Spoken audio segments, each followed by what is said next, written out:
After playing Diablo 4 for about 20 hours since release, I feel comfortable enough to share my builds for Rogue in the endgame and the early game. I've been having a ton of fun playing Rogue, and I'm excited to get further into the endgame and pivot into my final form build when I have all the gear required to run it.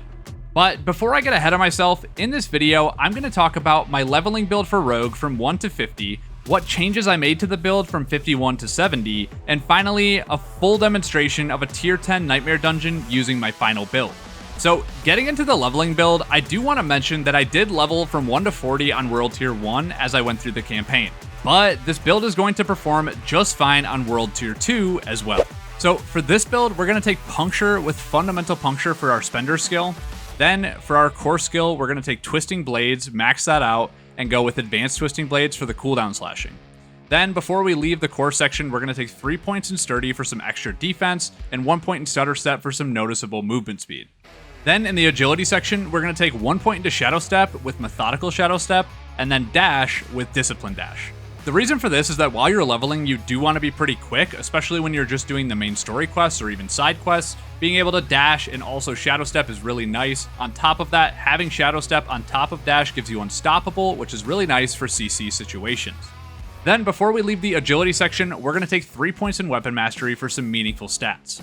Moving into Subterfuge, we're going to take Poison Trap with Subverting Poison Trap, 3 points in Exploit for the extra damage, 3 points in Malice for the extra capitalization on our vulnerable stacks, and then Dark Shroud with Subverting Dark Shroud for some movement speed and a very nice defensive. Then in the Imbuement section, we're going to take 1 point into Deadly Venom to open up Debilitating Toxins. Then in the Ultimate section, we're not going to take an Ultimate skill because we do already have 4 skills, so we're going to take 1 point in Adrenaline Rush and 3 points into Haste. Then, finally for the passive, we're going to take Momentum to get some movement speed, energy regeneration, and damage reduction. So, in order to actually benefit from Momentum, we either need to hit a stunned, dazed, or frozen enemy, or hit an enemy from behind. This is where skills like Shadow Step and Dash come in for the first category, and then hitting an enemy from behind is something you can do on your own if you really want to target it. But again, this is really nice just because of the damage reduction, energy regen, and movement speed. And I do want to mention energy will be a little bit of a problem with this build, especially because they nerfed Inner Sight. So to finish off the leveling build, I want to talk quickly about aspects, gems, and stats. I first want to mention you don't need a full set of aspects for the campaign, but the 2 aspects that you do really want to have if possible are Blade Dancer's aspect for the extra damage, and then Aspect of the Umbral is a really nice way to get primary resource back because that is a bit of a problem while leveling. Anyway, going into gems, if you're deciding to socket them, I would go with an Emerald for my weapon, Ruby for my armor, and Skull for my jewelry. Now I do want to mention Ruby will switch to Topaz in the other build, so keep that in mind.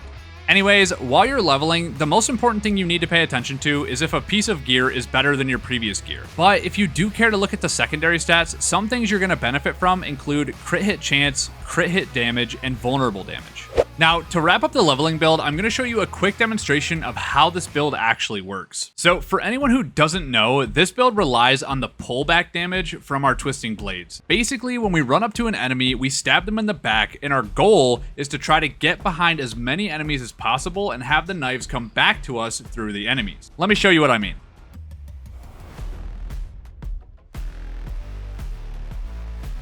So that's the basic premise of Twisting Blades. Now, let me show you the full rotation of the skills. So with a big pack of enemies, our goal would be to Shadow Step into the middle of the enemies, place our Poison Trap so it affects as many enemies as possible, then spam our Twisting Blades like this, dash out, pull the blades through as many enemies as possible. Let me show you that in action.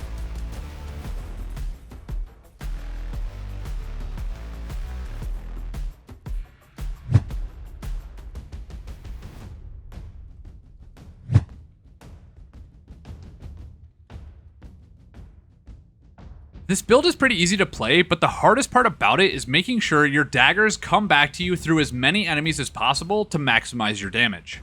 I also want to mention really quickly how our specialization Inner Sight works. So basically, this enemy here has a purple mark above their head. If I hit them, you'll notice in the bottom right of my screen, I'm slowly but surely building up a gauge that's going to give me a 4-second window of infinite energy usage. They did, however, nerf this ability recently, so basically, when I do proc Inner Sight, after I gain the benefit, there's going to be a 4-second period where I can't get the buff anymore, which, not a huge nerf, but it is noticeable. That's it for the leveling build. Again, don't stress too much during the leveling process. You'll notice this build just shreds anything in its path as long as you're playing it properly. Moving on to my level 51 to 70 build, I've made one major change, swapping Shadow Step out for Poison Imbuement. And I want to justify my reasoning a little bit. So the reason I chose to replace Shadow Step of all skills is because I need Dash to apply my Daze to enable some components in my build. Dark Shroud is very needed for how squishy Rogue is, and Poison Trap is a really strong CC utility skill that knocks down enemies upon activation and reduces enemies' damage dealt to me by 15%.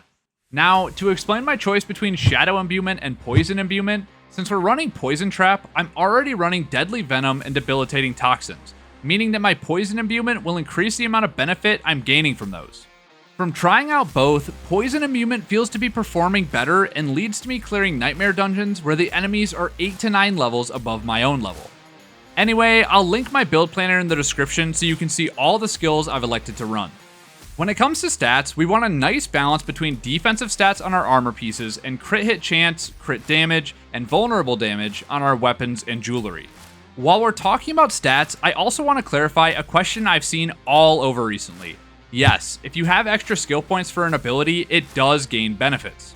You can see here that if I pull out a point in Twisting Blades, it shows that level 6 to 7 does give me an additional damage increase. There's an argument to be made about how worthwhile this is, but so far it's felt okay for me. Now, moving into the aspects, I'm going to show you what I'm running. Now, I want to start out by letting you know my gear is not optimal, but I do have some good aspects that are needed for the build. First, on my gloves, I do have Blade Dancer's aspect. So for my boots, I'm running the aspect of eluding, and this is really needed for this build. See, when I gave up Shadow Step, I gave up my Unstoppable.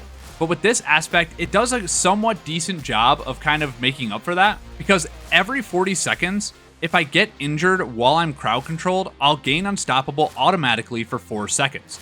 But once I do gain it, like I mentioned, there is a 40-second cooldown. Now, this Unstoppable is nowhere near as good as Shadow Step, but it does make up for some of the loss we had when we swapped abilities. For my ring, I chose to imprint the aspect of Umbral. I haven't been able to get a natural roll yet, but you'll notice here this ring is pretty good. I have crit strike chance, crit strike damage. I would change the physical damage to vulnerable damage, but I haven't been farming Helltide to be honest with you, so I'm not going to do that on this ring, but in the future I definitely will. Then for my other ring, I'm running an aspect that isn't optimal for the long term, but it's a ring I found that was pretty good and it'll work.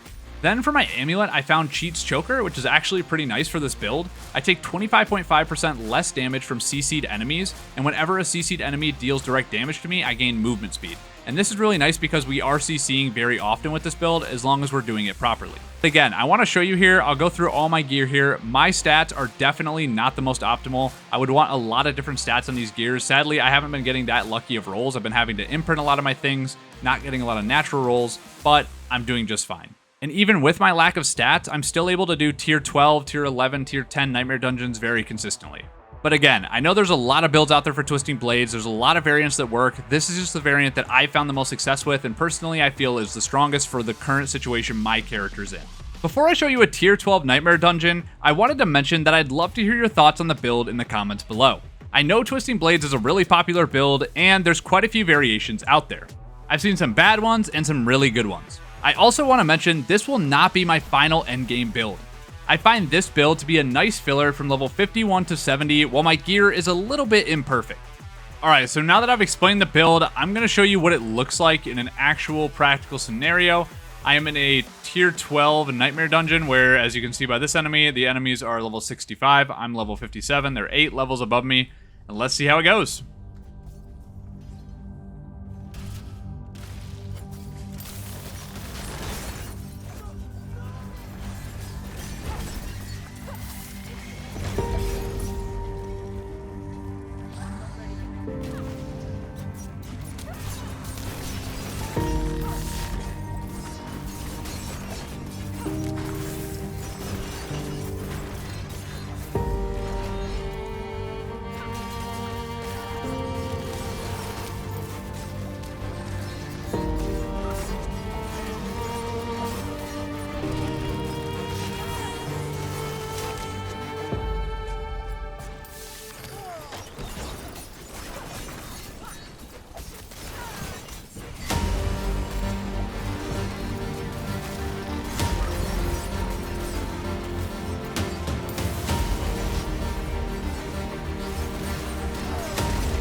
Save my life. I'm not ready yet.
Here there are words in my thoughts. Each life is a sacrifice for us. Each life is a sail for your rebirth. I awaken. The soldiers are waiting.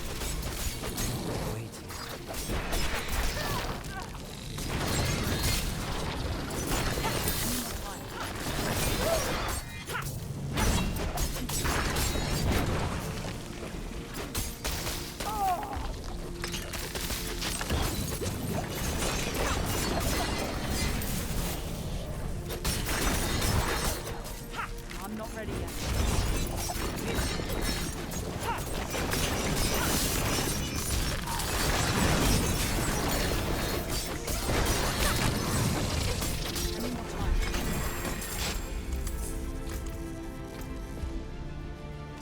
So, aside from my one death to that random explosion, this build destroyed that dungeon.